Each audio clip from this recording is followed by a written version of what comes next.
only really about 1 to 5% of people actually ever take action. What's the percentage? Is it 1 to 5? It's I think I about was too scared to 5%. know. Like, Well, yeah, we've been in big masterminds, a lot of educators, stuff like that. People say, well, 10%. No. It's probably 5%. And one thing that we've always known can tell who's going to be successful and who's not going to be successful. One time, we used to teach a lot of in-person classes, and the things that we would always do differently than most people is like, okay, instead of you spending time trying to run around and get everybody's contact information, we're just going to give you the list of attendees, make it so you're not have to worry about that. Everybody can observe some things, you can connect with people. And we would always tell people, like, we could tell who would take action because those that got the list, which was everybody in the class, only a small percentage would send a follow-up email out to people like within 48 hours.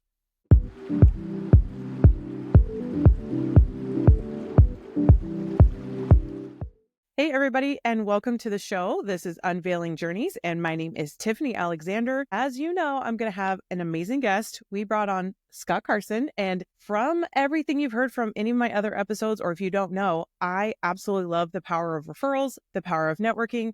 I do tend to hang out on LinkedIn more days than I do on Facebook, which is amazing because the people who I'm attracting in my life are business owners, the people who I want to help, small business owners, large business owners. And if anything, the rest of the people that know that they should do something in investments, they don't know where to go or what to do. I'm excited to bring to you today, and we get to unveil the story and hear the journey of Scott. So do me a favor, please welcome Scott. Tell me who you are and what it is you're doing right now. So I am known, first of all, thank you for having me today, Tiffany. It's always a pleasure to be on here. And we have some mutual, passionate enjoyment in what we do because we're both kind of in the same field. But I'm known across the country as the note guy. I've been an active real estate investor, primarily focused on buying distressed mortgage notes on residential commercial properties for about 20 years. I've been doing it for a long time. And that's what I do. I buy notes. I teach people how to buy notes for our own portfolio. We show folks how to raise capital, how to get above average returns for their lazy assets. And absolutely, I live in Austin, Texas, and love where I live. I guess you'd say I'm a Texas boy, but I buy all across the country. So that's kind of me in a nutshell. Just I buy notes, I work at notes, I show people how to do it and how to stand out from the crowd to get banks and asset managers sending them deals. So that's kind of me in a nutshell. Oh, I love that. We're going to crack into more of that. I love that you said lazy assets. Some people don't even understand that they could have just stuff that's not really hard. I say hard in a perspective manner, but it could do so much more for you without like all this active work, a little bit of work, right? Tell us how did you get into this? Like, what is the beginning of this story? Let's start from there. Well, I was born on the plains of Minnesota. No, I'm just joking. Grew up in South Texas, but I went to school, got a business degree, graduated from college or Texas State University after bouncing around the state and playing a little college ball, but wanted to be in business and started enjoying reading finance books like Rich Dad, Poor Dad for a lot of people, right? And went out and thought I'd be the next financial advisor. Of course, Gordon Gekko and all that Wall Street books and all that stuff and movies I really enjoyed, but kind of fell flat on my face. We bought our first house out of college, did well with that. Bought 2 more investment properties to be the landlords, and unfortunately I got laid off from my 6-figure job as a financial advisor. And then my 2 tenants who worked for a company that rhymes with hell here in Round Rock also got laid off. So I went from being what I thought would be the next, real estate investor to being a distressed borrower in my case, facing foreclosure and coming down to the wire. And so luckily for me, we were able to get rid of those 2 investment properties, modify the primary one, avoid foreclosure. And so for about 2 years, I kind of licked my wounds as an investor. When you get kicked in the shin and the huevos, that's not a pleasant place to be. And was working back in banking as a top banker for JP Morgan Chase here in Texas and enjoyed that. And a buddy of mine that I'd met a few years earlier, Boyd, came to me and said, hey, I'm starting this mortgage company. I'm working with all these real estate investors, a couple of these guys here locally that are traveling the country, teaching creative investing and financing, all that good stuff. I was like, wow, this is what I really want to do. So I said, okay, let's do it. Got permission from the now ex-wife. Said, okay, let's make the jump, and started traveling for about 4 years. I had like an apprenticeship with investor Bob and Jamie. And we were traveling all across the country, all the Ron LeGrand seminars and stuff like that. So I was in the back of the room helping people get refinance or cash out refinances, but also really soaking up all this knowledge on investing like a sponge, sitting in the back of the room. I mean, I've been to so many conferences and workshops that I would take it home and started applying it to my own investing here. We got our true first investment property that in finance where the borrower actually gave me $100 and I walked away with a deed, a subject to deal and the keys and stuff like that. Started fixing and flipping properties here along the same time. And then when everything started to hit the fan in 2008, I applied what I'd learned from Bob and Jamie on the note business. Besides, I'd been originating owner finance notes and helping people structure that stuff since 2005. But when everything hit the fan in 2008, the mortgage business stopped overnight. So I sold my half of the mortgage business back to Boyd for $1, started dialing for dollars and calling banks and asset managers and started getting lists sent to me that I could cherry pick. And I was just, amazed that these banks would send me stuff. So I started marketing, raising capital, wholesaling notes from like Capital One and small balance apartment complexes and buying stuff that I could take down. And, I went through a divorce, but that was okay. It was one of the better things that happened to me. I look back at it, would not be where I'm at today without that. Was sure well. But in 2010, I basically sold everything that I owned here in Austin, Texas.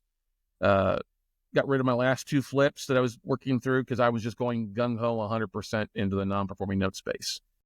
And so I started getting these lists sent to me and stuff like that. I started, okay, let's do it. So sold everything, jumped in the truck, and proceeded what I thought would be like a 30-week trip across the country, going to baseball games and meet with investors and stuff like that, turned into about 4 years of nonstop travel.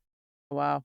And some things like I was in Miami for like a month and a half, knocking on bank doors and buying condos on South Beach for $5,000, buying the debt. And then I remember those days. My gosh. Yes. Interesting. It was a very interesting time to be a note investor, but it was great. And that's kind of helped me launch my, become the note guy, because we were doing videos of me walking assets or teaching people how to break down assets. And then we started teaching classes on it. And that's kind of where we're at today. Moved back to Austin after a few years on the road, and it's still home. But 90% of the deals we buy are outside of Texas.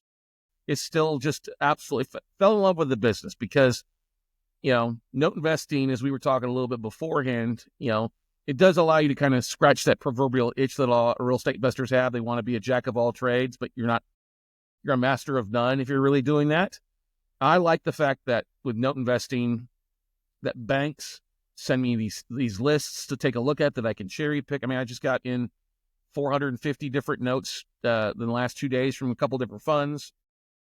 We're buying stuff all across the country. And the thing that really empowers me the most, Tiffany, is I like helping people stay in their houses. I like, instead of rehab of the property, I like to rehab the borrower, because I think back to when I was going through all those difficult times and praying, God, you got to get me through this. You got to get me through this. I think back to that day of how it feels to be behind on your mortgage, how to be struggling financially. And I always said, if I can make it, I'm going to try to help as many people as I can. And so that's why we started teaching classes, and why I'm always glad to help the borrower stay in their house if it makes sense and it's a win-win. Right.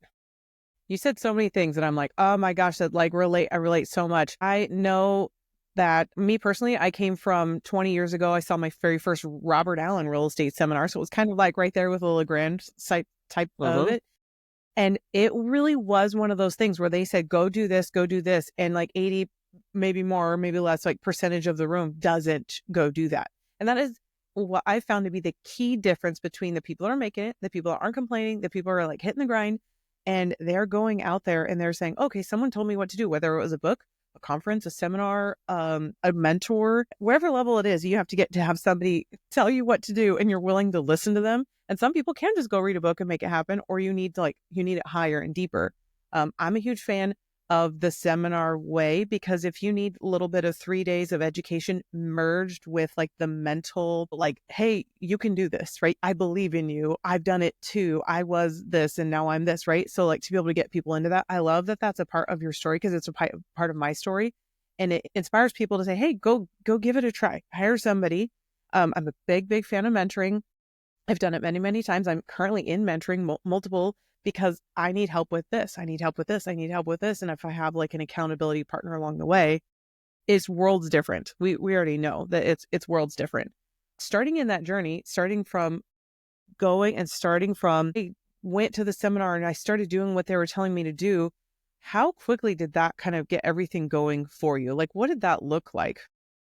So yeah, it's a really great question on it. And I would say literally within like 30 days, what attracted me, like a lot of folks, is I'd been through while I was making some money as a mortgage broker, I wasn't making a ton of money to go buy my own real estate. So one book that really stood out to me was when Ronald Grant had a book about wholesaling and options, putting properties under options.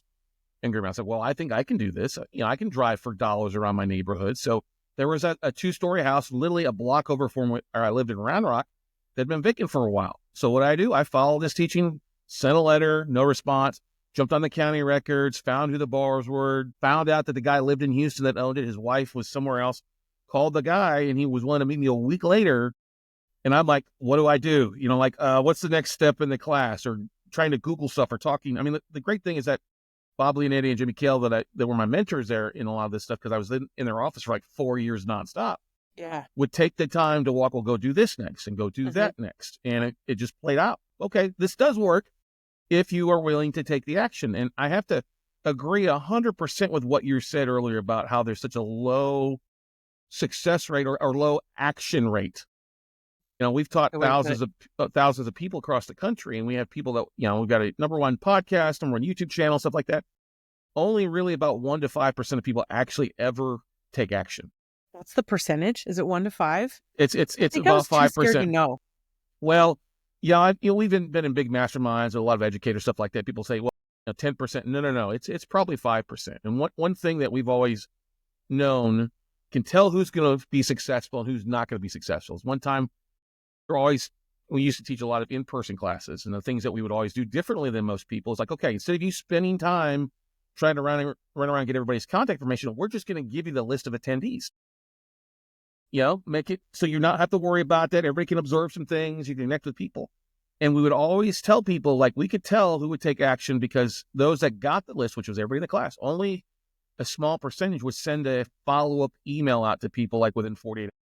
Man, I can tell you right now, follow-up is where people are missing the mark. Oh my God, totally agree. I'm guilty of it. I'm like, how do I get AI to follow up for me better? Just if whatever you're weak at, go hire somebody to help you like get further along in life. I'm a big fan of that.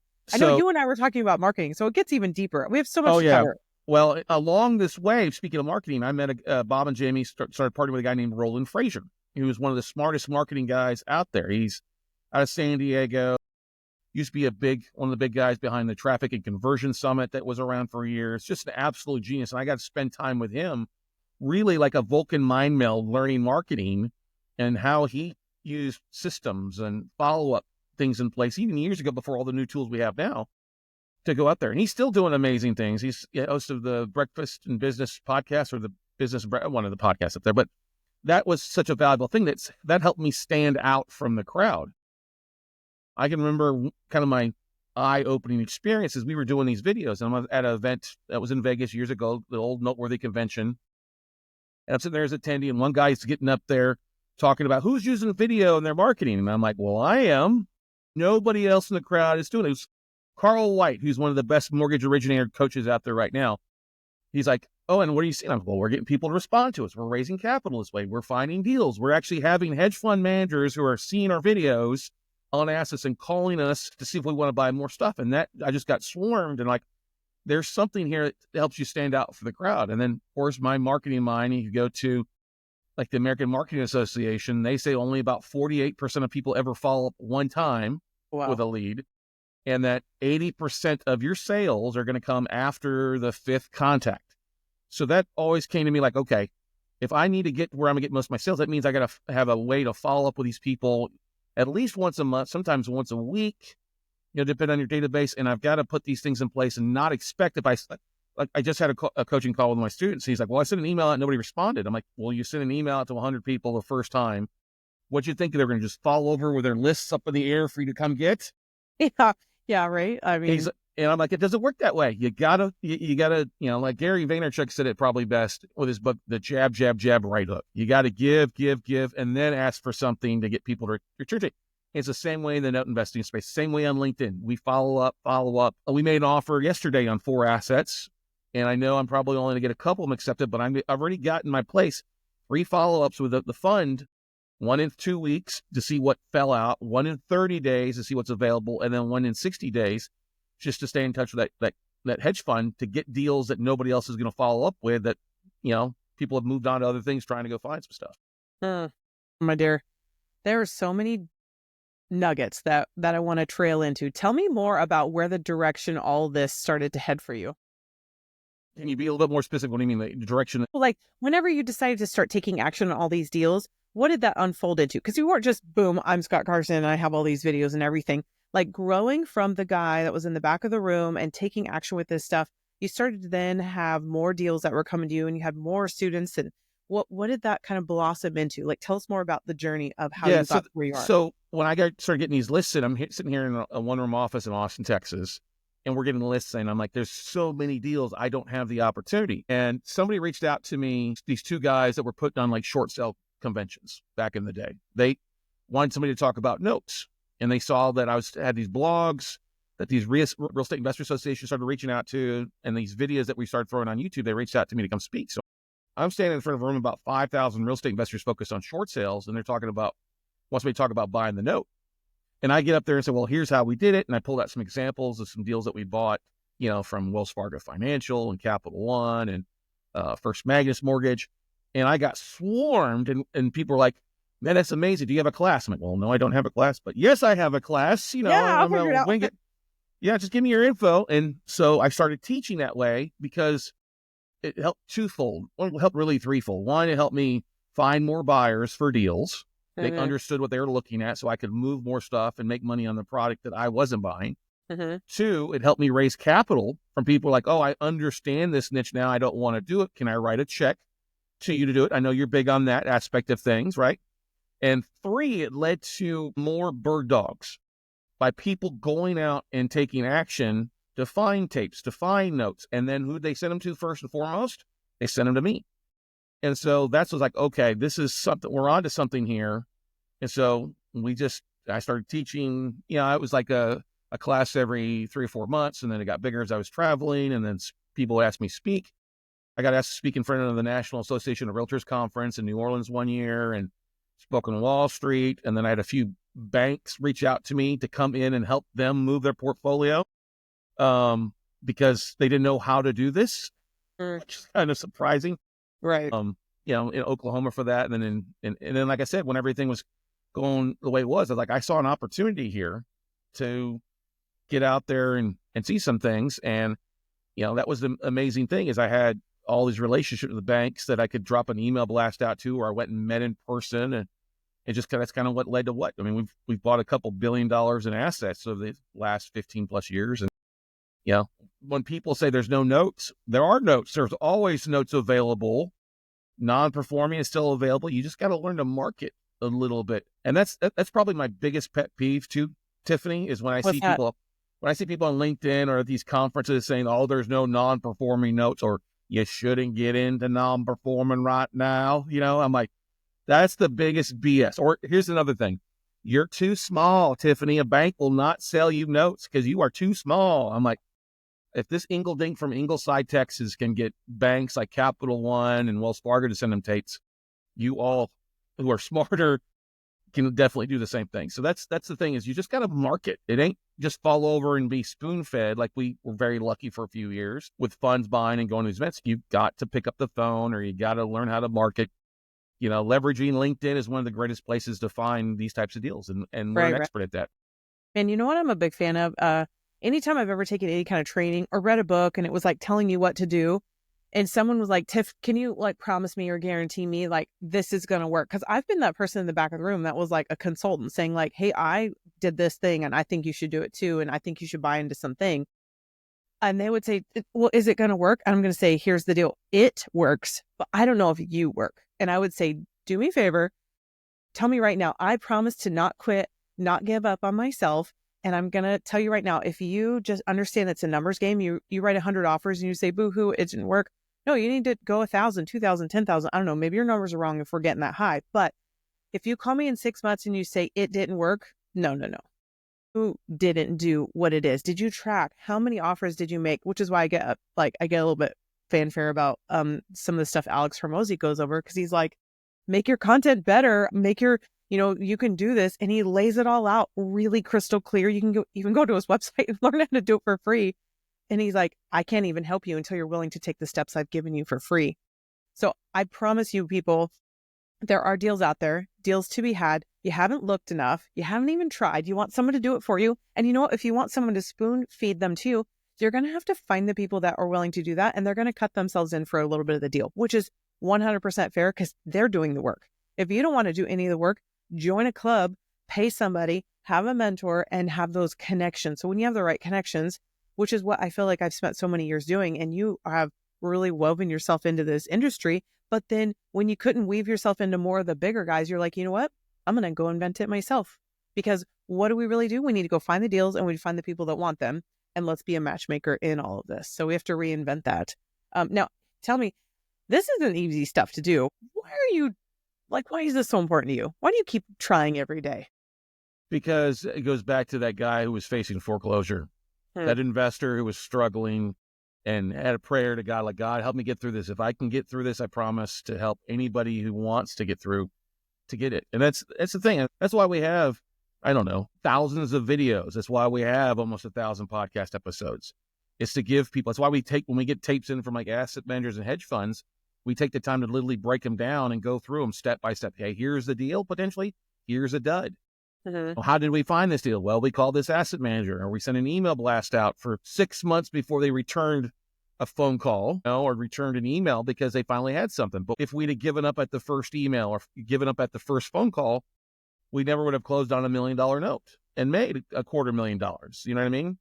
And so that's the thing. It's always kind of worked, man. And I think it goes back to growing up in a small town of Ingleside, Texas. My parents owned a local hardware store, and trust me, this does make sense. And when you're a young kid, and at the end of the year, and your mom and dad own a company, you get forced into, there's no option, forced into helping with inventory, right? And counting everything in the hardware store, down to the individual like nut and washer, okay? So I found out at an early age that the little small things over and over again add up to big results. So I would have to count all those nuts and washers every year. I hated it. My hands would be raw, but at the end, mom and dad were like, listen, that is like one of the most important aisles in the store. Half of our business is in that one aisle. And a lot of it's made up in small little pieces like that, 5 and 10 cents, because we were sold a lot to these big offshore companies that build all these offshore derricks, and they're full of nuts and washers. You know what I mean? Nuts and bolts. And so that was something that instilled in me. You got to show up every day. When we were young, the store would be open 6 days a week on Sunday. It was working at home. It means I was mowing the lawns on Sunday. So my parents instilled this work ethic into me to get it done. And when I started applying this to the note business, Tiffany, it comes down to two calls. And I like what you just said a few minutes ago about making 1,000 phone calls. So I'm sitting here. I remember it's like the worst part of the mortgages is before I quit, I got this list in of banks. I was like, well, I'm probably going to leave the mortgage business. I got to figure out if this note business works. So I started dialing for dollars. I pulled a list. I Googled a list of 54 Texas banks, and I started calling. I started picking the phone and calling. I remember on a Thursday afternoon and a Friday, and I made about 15 phone calls the first day, left a bunch of voice messages. The second day on a Friday, I made 50 calls. And I'm calling, I'm talking to people, and they're, no, we don't have anything, And I'm about to give up. I'm like, well, it's like 4:45. Even my buddy Boyd was in the other room. He comes over, who the heck are you talking to? Are you all right? Are you talking to yourself? And I'm literally like role playing in front of the mirror before making a call. I said, well, I'm going to make one more phone call and I give up. So I made one last phone call, and it turned out to be this company in Houston called Aegis Mortgage. This lady named Kim answered the phone, and she's like, hello. I'm like, well, is this Aegis Mortgage yet? She was like, yes, it is. I said, well, my name is Scott Carson. I'm a company called Inverse Investments. I'm trying to see if you guys maybe have any non-performing notes for sale. She goes, we sure as hell do. I'm like, oh, really? I'm like, I said, well, we've laid it. She goes, we've laid everybody off, and I'm about to lose my job as soon as I trade this last portfolio of 50 notes in Houston, Texas that we have.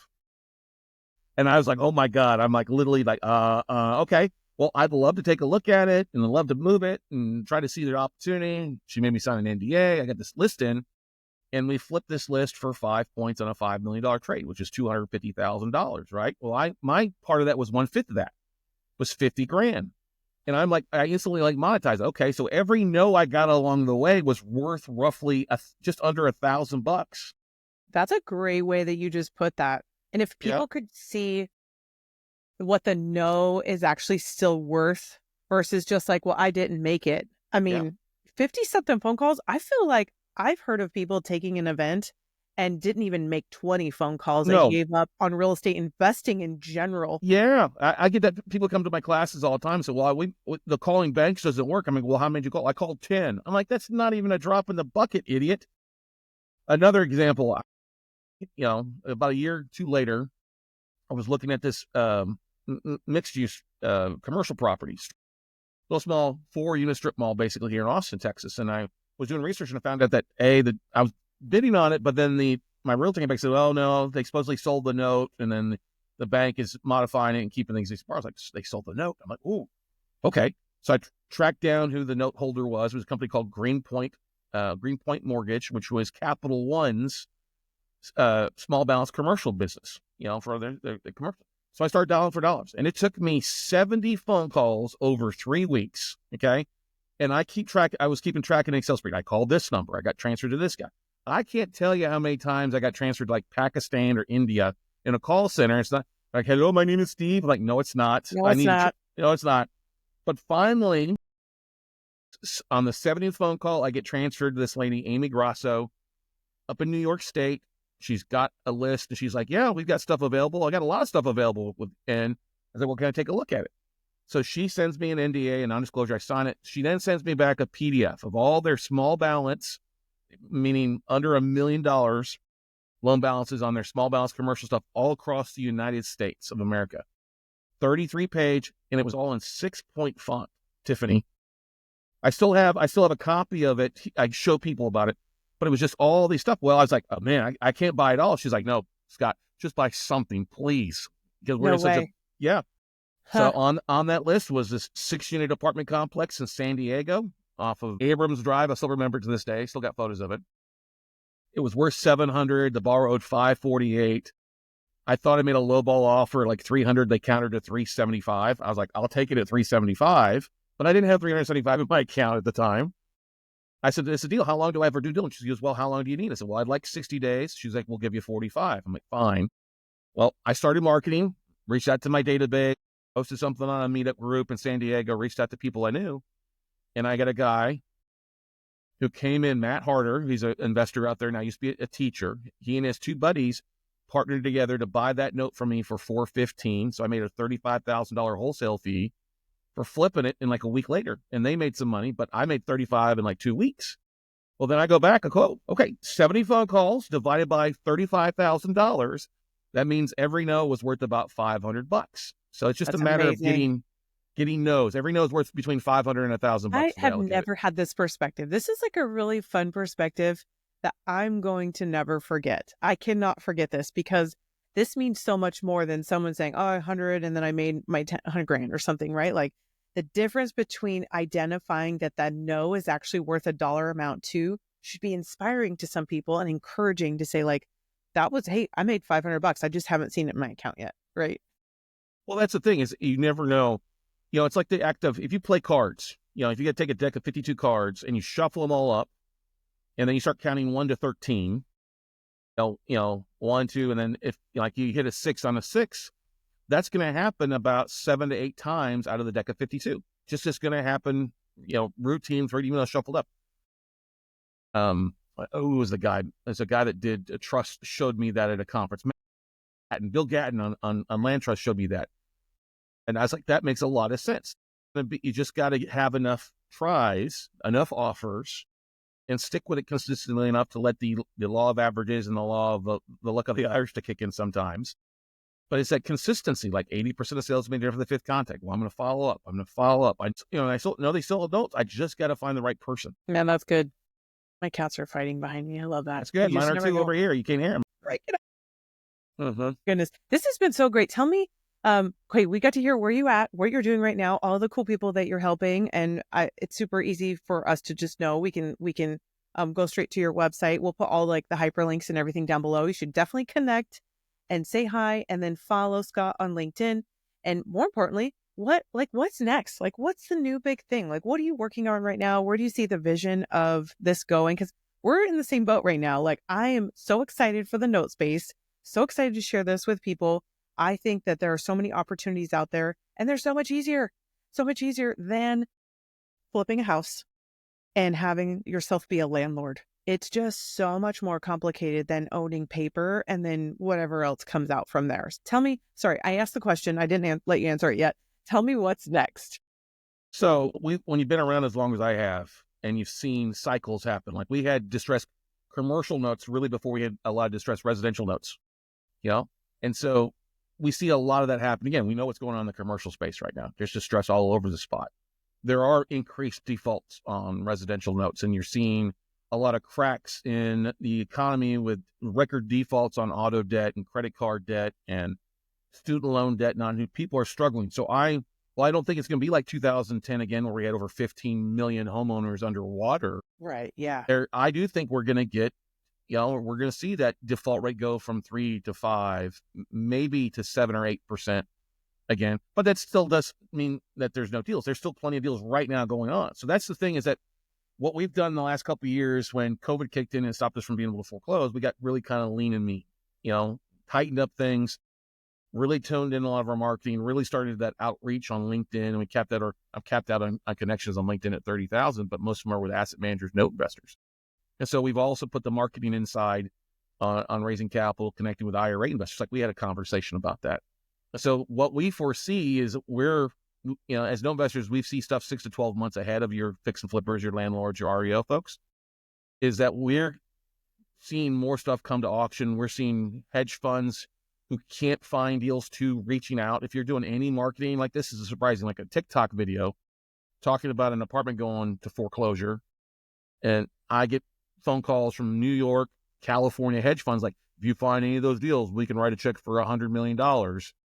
Not a joker broker, not any of these seller buyer mandate BS that people talk about. Legitimate funds saying we can't find stuff, but your marketing is standing out.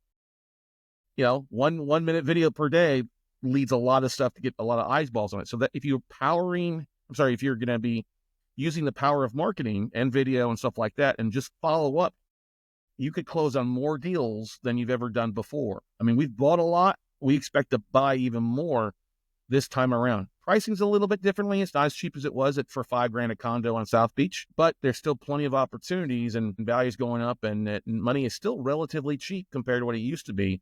You just got to go put the deals together, and there's so much money sitting on the sidelines waiting for a deal or dry powder for somebody just to say, hey, I got a deal. I need some funding. Let's create this a win-win and go on from there. Absolutely. What would you say to somebody that's still sitting on the sidelines that's hesitant? You're never going to get ahead by doing shit, by not doing anything. Pardon my French, but you can't get, Kobe Bryant or Wayne Gretzky? I've missed more shots than most people have ever taken. Yep. If your ass is sitting on the sideline, get in the game. Go do something. Waiting for the perfect deal is never going to happen. You got to get out and learn the business. You're going to learn so much about investing, no matter what it is, whether it's tiddlywinks or tiddly notes, by taking action and actually walking through the process of buying a note, whether it's a performing note or a reperforming or a non-performing note, or buying a bank note versus owner finance note, whatever it is, there's plenty of opportunity. You just have to pick something. And then the most important thing, like we and I both agree, give it time. Don't, give it 30 minutes and try to do something else. That's the biggest mistake most investors make. It's also my biggest pet peeve of real estate investment clubs is it's great to have all this knowledge, but at some point, having more tools in your tool belt doesn't work when all you need is a hammer most of the time. You know what I mean? Absolutely. And if anything, my favorite follow-up phrase with that is well, if all the knowledge in one location, wouldn't the librarians be the richest people in the world? No. Applied knowledge. You have to have the knowledge, but then you have to go do something with it. It's like all those people that are letting all the dust collect on all of their bookshelves because they've taken a class. And don't get me wrong, I am somewhat of a seminar junkie. I love going to things, but you have to at some point hire the actual directly up instead of just getting 1 inch deep for learn how to go do a deed, learn how to go do a lien, learn how to go flip a house, learn how to create a finance, learn how to be a landlord, learn how to Airbnb. No, like pick one and hire really deep into that to have your foundation go so far. And then you're making 1,000 offers in that niche and other deals are going to come your way. But being able to just take action with what it is that you're learning. And one of quotes I want to leave everybody with is Bruce Lee, the master has failed more than the student has ever tried. Yep. So true. So true. Just taking action. I mean, that's the biggest thing. You're going to fail. Understand that. It's okay to fail. So many people in our society, don't even get me wrong, on the youth of these days, so many people are scared of failing these days, and they're going to fail. It's called real estate investing, not real estate guaranteed. You know what I mean? But the more you learn, the more you're going to achieve. You're going to have some deals go south. It just happens. But guess what? When you have a deal go south, go do a good deal. And the idea of mentoring and coaching and stuff like that, that eliminates a lot of the bad deals. If you're trying just to learn from the School of Hard Knocks or YouTube University or Podcast University, those are great places to build that educational foundation. But at some point, if you want to go from 0 to 60 in 60 days versus 6 months or however, you got to get a coach, somebody who's where you want to be, who is taking the steps and still doing it in today's market, not somebody who's done it 10 years ago or 15 years ago, who's going to close. Go find somebody who's closing deals and just be a sponge and be coachable. If they tell you not to do something, there's a reason behind that. There's a reason. They're trying to save you. And if anything, They're trying to save you. I tell everybody, I may have even said this in the podcast I recorded a couple of days ago, you're going to pay for the ignorance or you're going to pay for the knowledge. So you may as well pay for the knowledge so that way we can learn from someone else's mistake and the culmination of what they've taken time to learn so they can tell you, oh, don't step over there. I did last week and it's bad, right? Like just as simple as that. Yeah, that doesn't work. I mean, it may have worked years ago, but unfortunately, this is the thing too. Most of these educators out here, they talk nuts and bolts about the product or the type, and that's great, but they could market themselves out of a paperback in 2025. You got to leverage marketing, social media, email blast, video. You got to market like it's differently because it is a different economy, different market. And if you're still doing like you were doing it 20 years ago, guess what? Your access to deals and you're going to close a whole lot less deals because you're doing it the way we used to do it, you know? Yeah. Well, this has been fun. I'm so happy that I got a chance to catch up with you. I definitely love that there are some really cool people out there that are in the space that I'm in. Now, it's not like a stop shop. It's not a one size fits all. There's a lot of information out there. And some of it's even hard to find because how do you Google like notes, right? You're going to have to just get to know people. You're going to have to show up, join the clubs, get some training, get some mentoring, whatever that looks like. And I tell people, hey, whenever you throw your hands up and you don't want to do any of it, you can get a hold of somebody like me where I just help you put your money straight into my fund. And well, you have to be accredited, but in that, plug yourself in with the right people, follow them, look at their advice. And at some point you have to tell yourself, here's my deadline to take action on it. So is there anything lasting that you want to leave with everybody in the audience? You know, the best thing I can tell you to do is just start connecting with people. I mean, yes, it is a smaller community of note investors versus your fix and flippers. But if you go over to LinkedIn and like type in note investor or start searching for a keyword, you'll find a lot of people that are there. And it's a beautiful thing. A lot of people have said, well, there's a lot more note investors now than there were 20 years ago. Well, yeah, but it's still a smaller niche out there. There's still a lot of money to be made and technically what we call the crumbs that banks and lending institutions want to get off their books, and you can still make a great return. So we also, glad to help anybody out there. We offer a one-day class for free. Anybody's interested in kind of dipping their toe in the water, see if it's a good thing. All you got to do is just go to noteweekend.com and sign up. No credit card. It's about a 4-hour class to teach you how to find, fund, and flip notes and get the ball rolling. That's awesome. Hey, thank you for your time. I'm so glad that LinkedIn, your thing, said, hey, you should friend Tiffany, and then we got a chance to have a phone call. Yeah. I look forward to having you on my show here. You just got to schedule your time, so girl. Oh, I thought I did. I thought it was next week. Let me go make sure. Perfect. I do. For those that are listening here, Tiffany's doing a great job. And we as podcasters, we love to hear from you. So do Tiffany a favor, go on over and smash that subscribe button, and then make sure you go over and leave a 5-star review for Tiffany. We love to see that. And there's one thing you can do. For all the work that Tiffany puts into this, her and our team, go do that. You can spend 30 seconds and do that for her. I appreciate that. You're awesome. This has been awesome. I thank you again for your time, and I look forward to catching up with you, staying close in the note space, and I will see you guys on the next episode. Come check me out, like he said, and I'll see you guys soon. Bye.